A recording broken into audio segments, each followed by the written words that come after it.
Mubarak everyone! Welcome back to my vlog. Tara, vlog na tayo! Morning, time check, 7:42 here in Kuwait.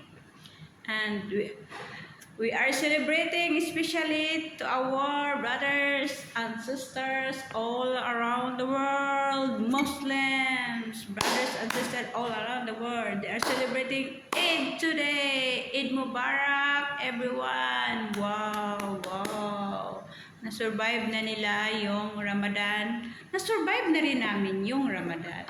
Lahat. So we are celebrating Eid today, March 30, 2025.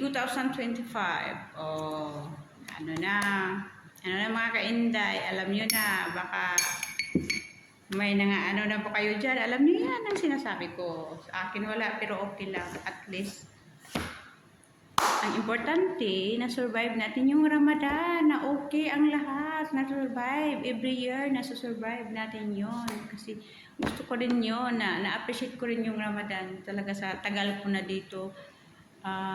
Kasi na-appreciate ko dahil, yung paniniwala na lang nila. Kasi, nirerespeto naman lahat natin yung kanya-kanya nating paniniwala. Diba? Gustong-gusto ko rin naman yun. Kahit mabisi man o hindi, basta support ako sa Ramadan. Yun. Kahit tayo ay, alam yun na.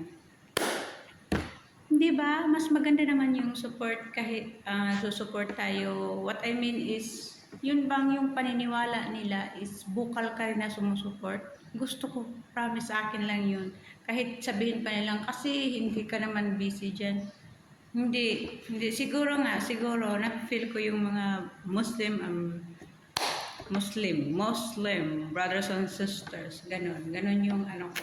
So, we are celebrating now our Eid. So, Eid Mubarak everyone. Ito lang yung time ko kakain na naman ako ng agahan. So, kain na tayo at tara. Wake up na kayo dyan. Magtrabaho na, mag-vlog na. Bye-bye. God bless everyone. Ingat!